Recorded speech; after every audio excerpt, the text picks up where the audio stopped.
God, we acknowledge that in the course of our week we get busy, we get stressed, things make us feel anxious, and we thank you that there's this moment in our week we can come and think about something else. And we can come and remember that you love us and that you care and you know us. Pray this morning we would hear your voice speaking to us. Amen. Grab yourselves a seat. Last week we looked at a passage from the book of Luke, and it was a story of a man who was a farmer, and one year he had perfect conditions and there was this incredible harvest, and he looked at all this food he had, excess food. He's like, what am I going to do with all this food? I know, I'll tear down all my barns and I'll build bigger ones, and I'll hoard all the grain that I've got for myself. And in the story, God says to the man, you fool, tonight you're going to die, and who's going to get all your grain then? And I talked about this, how more so now than back when Jesus spoke, we've built ourselves bigger and bigger houses to hold all the stuff we had. And some of you will have seen that show, Sort Your Life Out NZ, and the producer says that the average New Zealander has 64,000 items in their homes. And I don't know if any of you know these stats, but every 50 years our houses double in size. So if you think back to a cottage that people lived at the turn of the last century, really little. And then, by the 1950s they've doubled, and now they've doubled again. And why is it? Because we have to have somewhere to put all our stuff. So today I want to ponder a little bit on why we do this. Well, that's the sort of question behind some of this. Why are we hoarding all this stuff? Now I'm going to continue reading, because the story goes on a little bit more with a bit of a encouragement from Jesus and a little bit of a warning and some, guidance. What should we do? So the story continues. Fear not, little flock, for it is your Father's good pleasure to give you the kingdom. Sell your possessions and give to the needy. Provide yourselves with money bags that do not grow old, with a treasure in heaven that does not fail, where no thief approaches and no moth destroys. For where your treasure is, there will be your heart also. Stay dressed for action and keep your lamps burning, and be like men who are waiting for their master to come home from the wedding feast, so that they may open the door to him at once when he comes and knocks. Blessed are those servants whom the master finds awake when he comes. Truly I say to you, he will dress himself for service and have them recline at table, and he will come and serve them. And if he comes in the second watch or in the third and he finds them awake, blessed are those servants. But know this, if the master of the house had known at what hour the thief was coming, he would not have left his house to be broken into. You also must be ready, for the Son of Man is coming at an hour you do not expect. Now, this is a passage in two halves. The first half is this continuation from last week. Don't hoard, because moths are going to destroy, thieves break in. And then there's the second half, which is a little bit harder to understand, where Jesus is saying I'm going to come back eventually and show yourself ready. Some of you may have heard the joke, Jesus is coming, quick, look busy. This is kind of a little bit like this. And the challenge here is not this wondering, when's Jesus coming back? What's this end of the world? What's all that about? The focus is on what are you meant to be doing. Theologian Jim Rice says this: the point for Jesus was not so much the not knowing when he would return, as it was the question of what we do in the meantime. In other words, our task is not to worry about tomorrow, but to be about the daily work of faithfulness. And it's interesting that they've sort of paired these two parts of the passages together, because it's the reminder, what do we do in the waiting? There's this promise that one day everything will be put right. But until it is put right, what do we do? And I guess there's this warning here, because what we tend to do is get anxious and start hoarding and build ourselves bigger and bigger houses to hold all our stuff, because that's what we immediately see in front of us. And Jesus is encouraging us, be careful, little flock. Seek the kingdom. This isn't the thing to put your time and energy into. I've been thinking about this whole thing about moths destroying. And in some passage it says where moths and rust destroy. Now when Paul and I went to Auckland and studied for this role here, we noticed that Auckland has a lot more bugs than anywhere else, and this suddenly became a lot more apparent. In fact, in the newspaper over the last couple of months, there's been stories of people getting outraged at the bug infestation. This one is going on. They were in everything. This person's talking about meal moths. The woman battles Countdown over pantry infestation. Countdown is denying that it's them. They're saying you already had them. They can even climb through plastic. The bottom one is a response. Tinfoil is no barrier for Indian meal moths infestations, a regular occurrence, Bugman says. Auckland woman's pantry inundated with larvae from a packet of brown rice. This is a real issue for people in the top of New Zealand, this issue of moths. And it made me think when I read this passage, here in cold Christchurch, we don't have to worry about this so much. When we moved back from Auckland, people said, oh, poor you, you're going into the cold. I'm like, oh, how little you understand. The cold kills bugs. When we went up there, it wasn't just like the crawly bugs. We just got sick from everything. Auckland has a whole new array of every kind of bug, infection bugs, crawly bugs.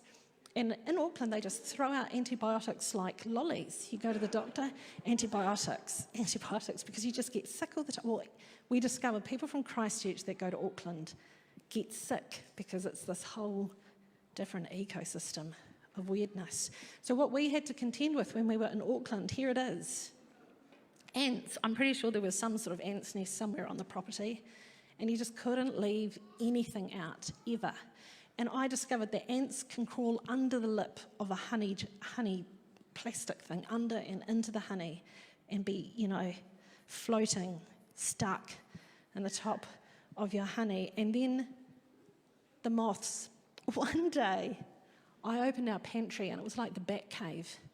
I opened it, and just moths coming out. Now, I know now that this was the first sign and I needed to take immediate action. But I was just like, whoa, what was that? That was weird. Anyway, this went on for a few weeks. And then we sort of noticed in everything we ate sort of had different texture. Sort of a little bit sort of web-like structures over the food. And you had to wash everything. And in the end, one Saturday came like, this is it.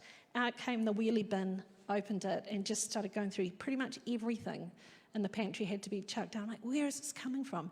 Then on a very top shelf, in a cereal packet, my beautiful Vogel's cafe style, my treat, occasional, there they were, just the seething mass.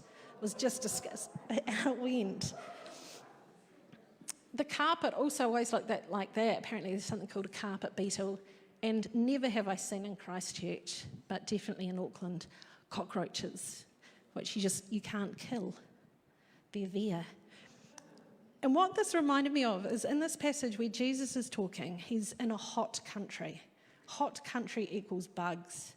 And so when you hear the story of a man building bigger and bigger barns, the foolishness of it becomes a lot more apparent when you realise what they would have been dealing with. Locusts, mice, rats, moths, the works. And there's probably no real way of keeping them out. So when Jesus is calling the man a fool for hoarding all his grain, he is foolish because moths are going to destroy it. It's just going to disappear away. And so here is this passage for today. Be careful. Have this one other picture. The only thing I've discovered in Christchurch is merino, because you've got to have your merino in Christchurch. And I don't know if you've ever put your merino into, the gentle wash in the washing machine. It comes out with holes in it. Apparently, that's because a moth destroys just enough of the fabric that when you wash it, it breaks it down. So there is obviously something in Christchurch, but there's that story. So here we go. Jesus is speaking in Palestine. It's hot. People are hoarding. And he's telling them, don't be so foolish. This is not what abundance is for. You didn't get a good harvest so you could hoard. You have excess to share with those in need. Here is Jesus' instruction. If you have more than you need, share with those around you. I think this is really difficult. In our culture, there are whole industries designed to make us feel like we do not have what we need, that we are suffering, that if only we had this item here, our lives would be better and more fulfilled. And yet here is Jesus' instruction, be careful. Be careful, little flock. Don't get sucked into this way of thinking. Some of the other passages that tell the same story talk about where moth and rust destroy. And I was curious, what did they have? This is just sort of at the beginning of the Iron Age, and what were they using? And this is from an archaeological dig site in Galilee, in Israel. And here's the sort of things that they have. You can see it's mainly implements for gardening. And I thought, would they have had a lot of iron? When Jesus sort of says, don't hoard things of iron because they're going to rust. Why would they have been hoarding, and what would have been going on there? And I sort of did a little bit of probably research too much around the whole, because this article was really interesting. They tried to figure out how they made iron in Israel. It was fascinating. So they found iron ore. So there's deposits of iron ore in Israel. So they would have been able to make implements there. But then the other thing they needed to be able to find was coal. And you need quite a lot of iron ore and coal to then successfully make iron.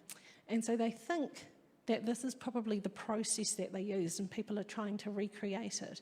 First thing you do is you create an open fire here with wood, and for 10 hours you stoke that fire and you burn the iron ore.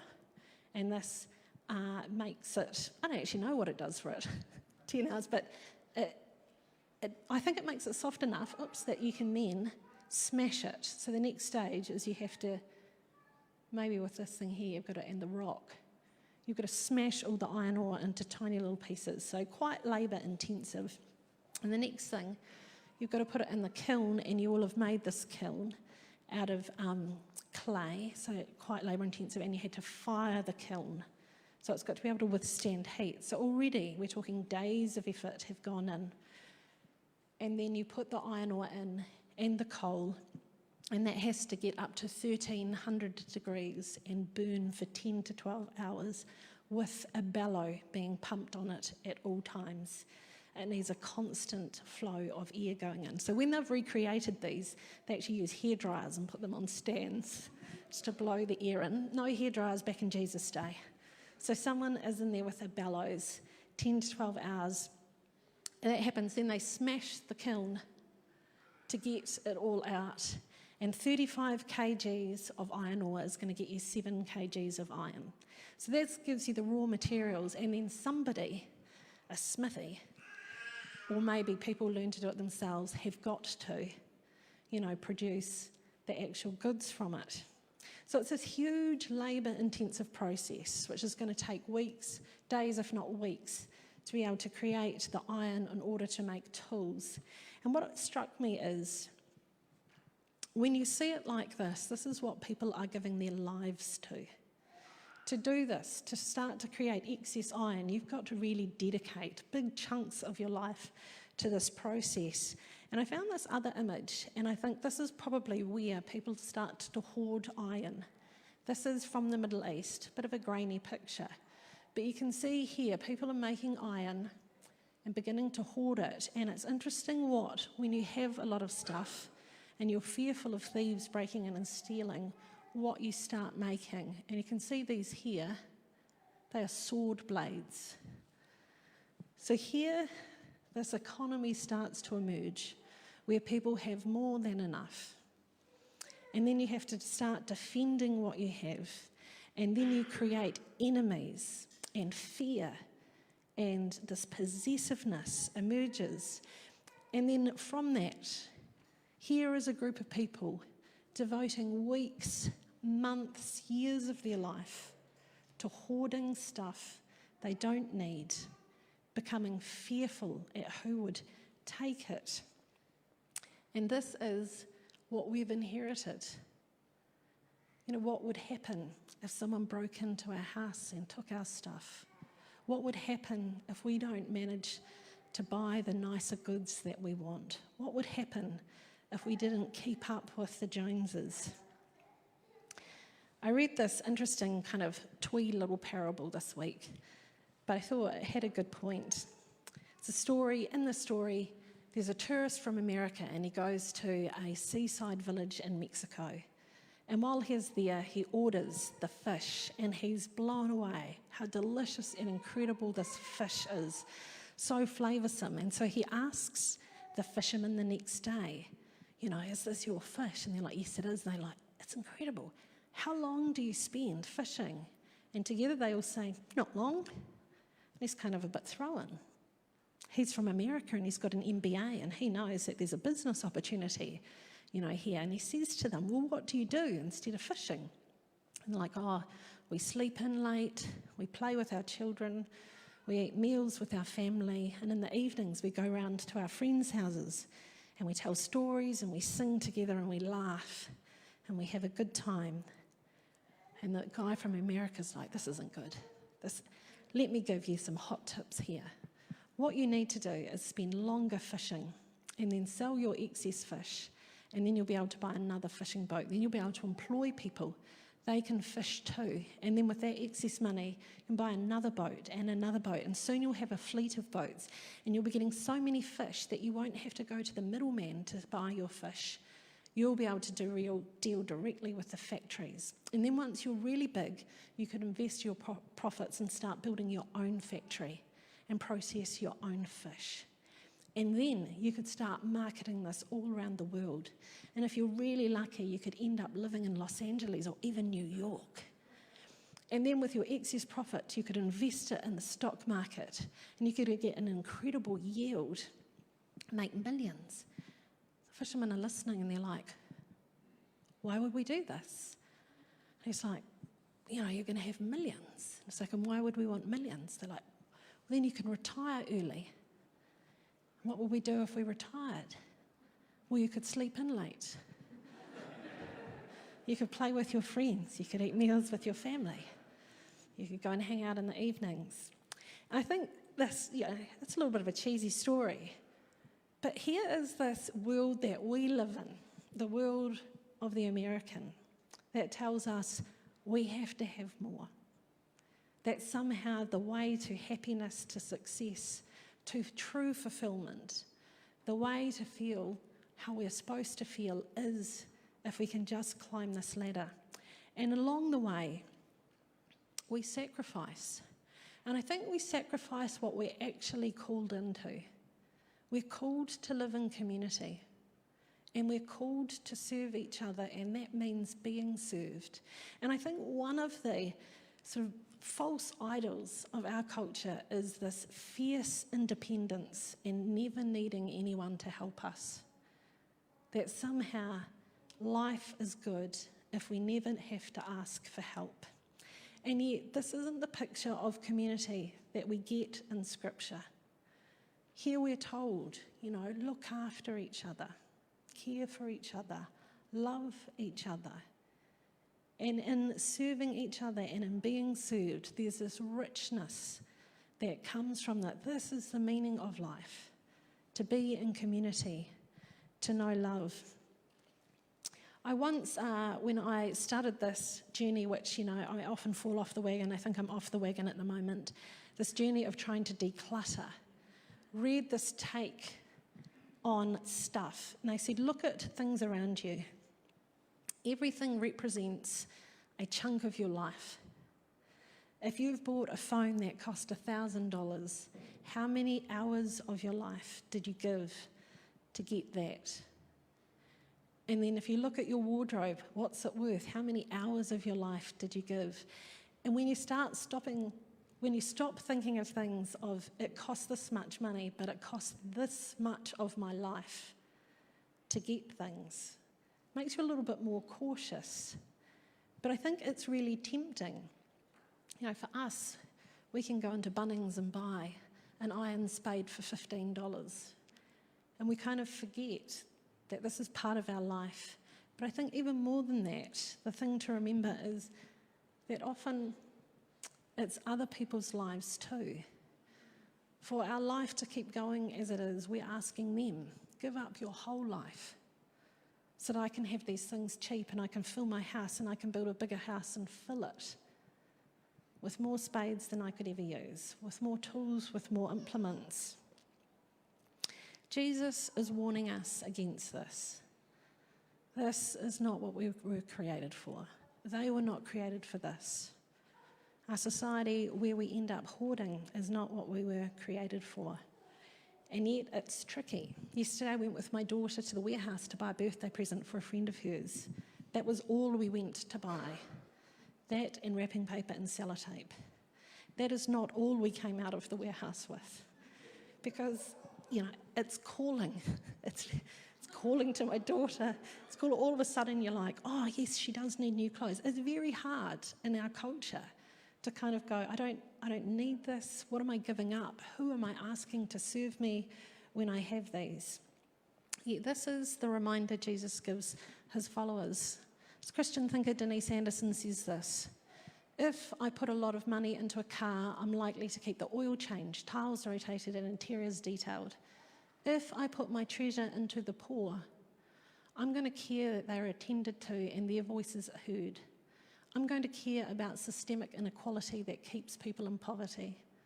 I'm going to invest my time not only in ensuring that my neighbours have their immediate needs met, but also in dismantling those systems that keep people chronically poor. Jesus said, where your treasure is, there your heart will be also. I think the biggest challenge here is truly believing that we are loved more than we could ever imagine by the source of the entire universe, by the being that brought life on earth and everywhere we see it. The creator of the universe loves us. We are enough. And we're called then to share that love to a broken and hurting and anxious world. We are enough. I often wonder what would happen if Christians were known as those really content people who are happy and full of joy and not running after stuff. And this is what Jesus wants for us. This deep sense of peace and contentment. And this is what he's calling us into. Not this kind of radical, horrible life where we look like freaks, but this true sense of joy and contentment. Let's pray together. Jesus, you talked to your disciples about this not because you wanted to ruin their lives, but because as the creator of all things, you know what makes us truly happy, what brings peace and contentment. And we live in a world that has lost the ability to find those things, and we go looking for them in all the wrong places. Jesus, walk with us this week. Talk to us, and may we get a sense of the different life you call us into. Help us to loosen the grip that these voices have on us that tell us we need more. That somehow our life would be more fulfilled if we just bought one more thing. Help us to live in a space where we know that we are loved and that that's where we can find true meaning and purpose. Amen.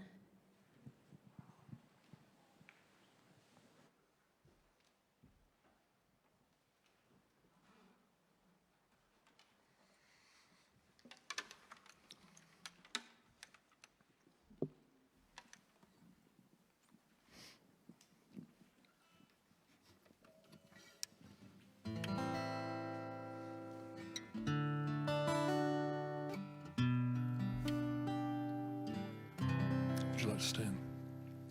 Blessed are the poor in spirit. And blessed are the poor in spirit, for theirs is the kingdom of heaven.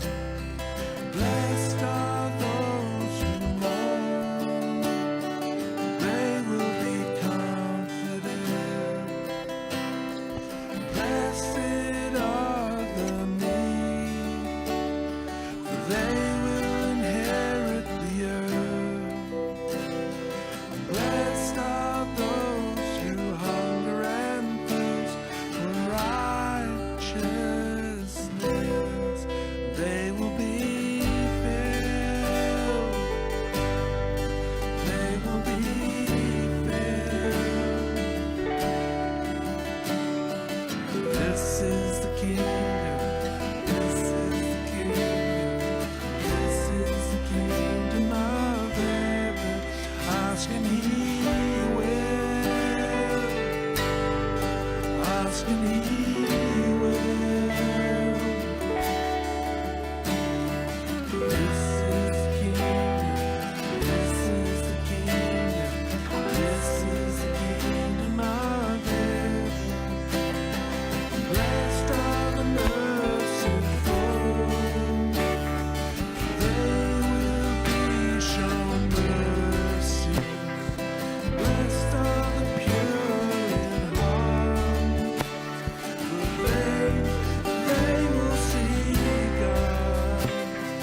Blessed are the peacemakers, for they will be called the children of God. Blessed are those who are persecuted because of righteousness. Theirs is the kingdom. Theirs is the kingdom. Theirs is the kingdom of heaven. They will be filled.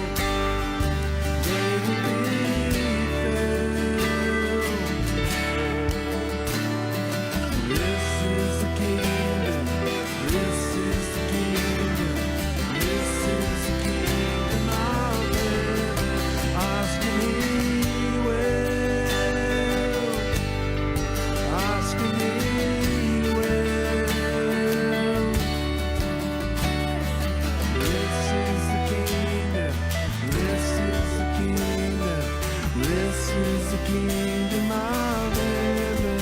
You will be filled. You will be filled. This is the kingdom. This is the kingdom.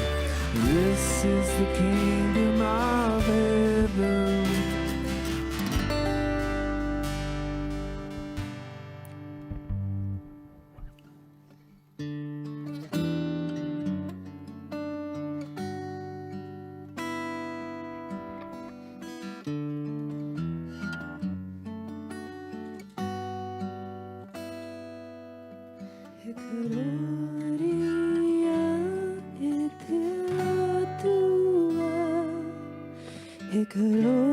Gloria que te atua, e whakaro pai ki ngā tangata katoa. E gloria ki te atua,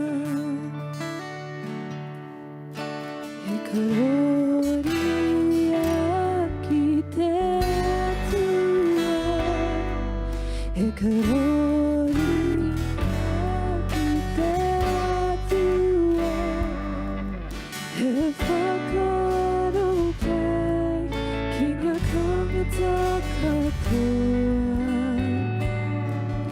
E gloria ki te atua. God Most High. God Most High, with your peace and grace, I know there will be that you will Most High, with your peace and grace.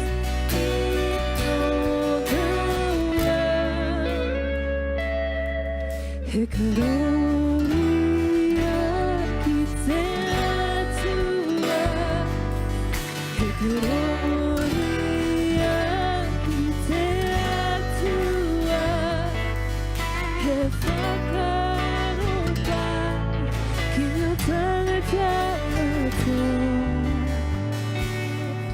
He gloria ki te atua, he gloria ki te atua, he gloria ki te atua, he whakaropa ki ngā tangata katoa.